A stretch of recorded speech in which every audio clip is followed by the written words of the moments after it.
Waalaikumsalam Ya, warahmatullahi wabarakatuh. Selamat sore, Pak. Waalaikumsalam warahmatullahi wabarakatuh. kita lanjutkan kembali pada pertemuan kali ini. Kita berbicara mengenai yang namanya catatan atas laporan keuangan ya. Jadi yang namanya catatan atas laporan keuangan ini mandatori ya, wajib. Jadi kalau tidak ada catatan laporan keuangan ya harus gitu ya, harus diadakan. Dampaknya pada opini ya kalau nggak ada yang namanya catatan atas laporan keuangan. Jadi yang namanya catatan atas laporan keuangan, siapa sih yang menyajikannya? Kalau dalam lingkup SPAP ya, yang menyajikannya adalah entitas pelaporannya ya untuk umum dan juga entitas yang bukan entitas pelaporan. Jadi yang bukan umum gitu ya. Nah ini artinya apa? Wajib juga ya, baik umum atau yang bukan umum gitu ya. Dan tujuannya apa? Ya meningkatkan transparansi laporan keuangan ya, dan penyediaan pemahaman yang lebih baik atas informasi keuangan pemerintah. Dan entitas pelaporan diharuskan menyajikan catatan atas laporan keuangan sebagai bagian yang tak terpisahkan dari laporan keuangan untuk tujuan umum. Jadi catatan atas laporan keuangan dimaksudkan agar laporan keuangan dipahami oleh pembaca secara luas ya. Jadi kesalahpahaman dengan kenapa artinya catatan laporan keuangan itu harus ada?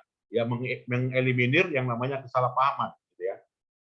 Jadi kesalahpahaman dapat disebabkan oleh persepsi dari pembaca atas laporan keuangannya. Kemudian juga by debitnya adanya perlunya pengungkapan basis akuntansi ya dan kebijakan akuntansi ya untuk membantu pembaca menghindari kesalahpahaman untuk memahami laporan keuangan. Nah, isinya apa aja? Nah, isinya boleh nanti dilihat ya kalau kalau ada laporan keuangan pemerintah daerah ya soft copy-nya nanti saya berikan ya. Boleh nanti lihat bagaimana yang namanya catatan atas laporan keuangan. Nanti saya WA ya. Jadi disajikan secara sistematis ya. Setiap pos dalam laporan keuangan, neraca, laba rugi, arus kas harus punya referensi silang. Ya. Artinya apa?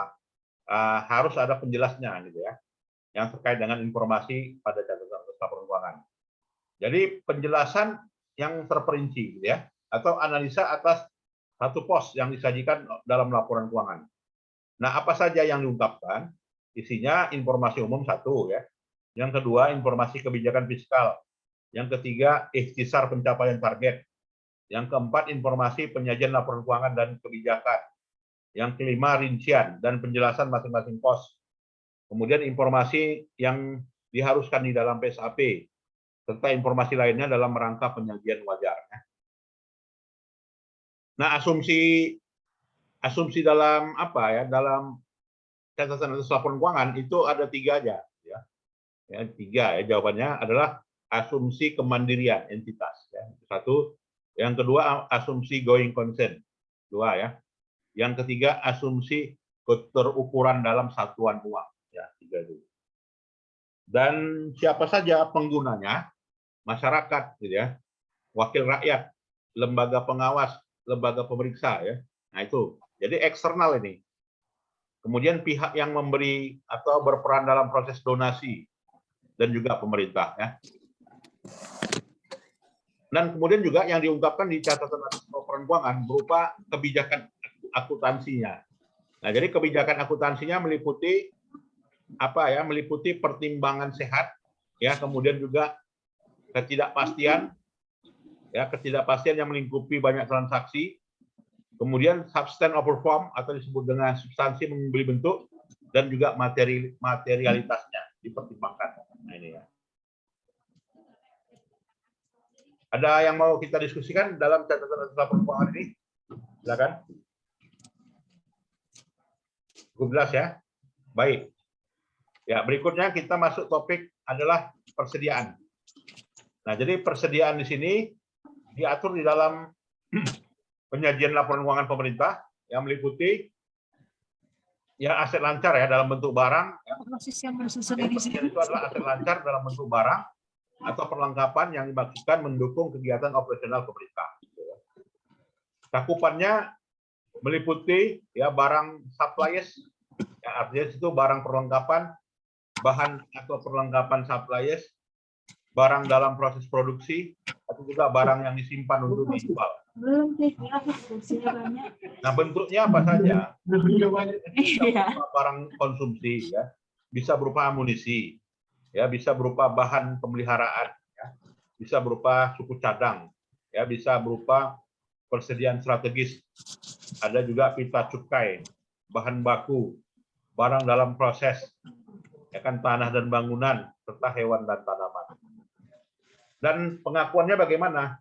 Ya, jadi bicara kita mengakui persediaan, maka harus diukur, ya. Jadi harus ada pengukuran. Jadi pengukurannya hanya disebut aja di sini pengukurannya dengan handal, ya. Nah, ini pengukurannya. Jadi pengukurannya dengan metode apakah menggunakan biaya perolehannya pada saat diperoleh awal, kemudian juga pada kalau misalnya barang persediaannya itu hasil produksi, maka dinilai adalah harga pokok produksi, gitu ya. Nah, jadi kalau mau nilai persediaannya ya harga pokoknya. Itu juga bisa menggunakan metode nilai wajar, tergantung persediaannya jenis yang mana. Nah, kalau dia jenisnya adalah supplies tadi, ya maka biaya perolehan yang tepat, gitu kan, dibanding dengan harga pokok. Tapi kalau persediaannya obat, ya mungkin harga pokok, gitu ya. Kalau di level pabriknya, ya, kalau di level penjualnya mungkin bukan harga pokok, tetapi adalah perolehannya. Nah, itu membedakannya. Tapi kalau persediaannya persediaannya tidak liquid, gitu ya, artinya cenderung lama, ya maka bisa dihitung dengan yang namanya nilai wajar. Nah, ini yang namanya pengukuran persediaan, ya. Jadi 3 metode, ya, ingat. 3 metode dalam pengukuran persediaan. Nah, kalau metode penilaiannya, jadi ada kalau bicara persediaan, maka kita nanti bicara metode penilaian dan metode pencatatan, gitu kan? Nah, kalau dia metode penilaian, metode yang mana? Nah, namanya adalah metode FIFO, ya. Dan juga metode rata-rata tertinggi. Ya. Jadi harga pembelian terakhir dari setiap unit material dan bermacam jenis, ya. Kemudian ada namanya beban persediaan. Jadi beban persediaan dicatat sebesar pemakaian, ya. Kemudian perhitungan beban persediaan dilakukan dalam rangka penyajian laporan operasional. Ya. Kemudian pada akhir prodi akuntansi catatan persediaan disesuaikan dengan hasil boleh dikatakan pada saat stock opening, gitu ya, atau juga hasil inventarisasi fisik. Ya, kebijakan akuntansi yang digunakan di dalam pengukuran persediaan, nah itu harus diungkapkan, ya. Jadi pakai metode pengukurannya bagaimana harus diungkapkan, metodenya FIFO. Jadi boleh dikatakan kalau di dalam SPAP, ya, penilaian persediaannya, metode penilaiannya itu berbeda, ya, dengan SAK. Kalau SAK kan dia LIFO, ya kan, LIFO dan average. Nah, kalau di SAP FIFO dan average. Nah, jadi kalau dia FIFO sendiri pun udah ditinggalkan internasional, ya, tetapi di dalam pemerintahan ya FIFO yang dipakai. Nah, itu harus kita ketahui. Nah, silakan kalau ada yang mau berdiskusi. Ya, baik, cukup jelas, ya. Nah, itulah 2 topik itu, ya. 2 topik. Nah, silakan ada yang mau berdiskusi. Cukup jelas, ya? Ya, baik, cukup jelas, ya. Saya kira itu sajalah, ya, yang perlu kita sampaikan di sore hari ini. Dan nanti video perkuliahannya saya share, ya. Untuk itu mohon absen apanya dulu, ya. Absen perkuliahannya dibuat.